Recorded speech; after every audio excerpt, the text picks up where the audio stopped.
अस्सलाम वालेकुम।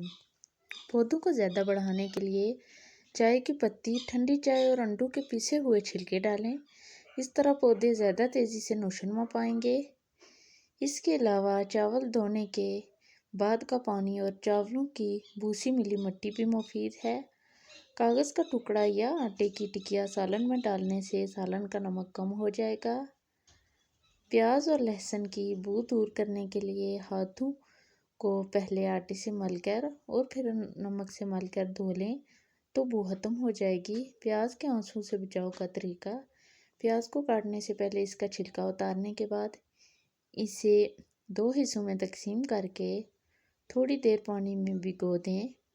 भिगो देने से आंखों में पानी नहीं आता, जबकि प्याज को उल्टा काटने से भी प्याज काटते वक्त आंखों से आंसू नहीं बहते। दमकती जिल्द का राज: चमकदार जिल्द के लिए रोज़ाना जिल्द पर दही लगाना मुफीद बताया जाता है।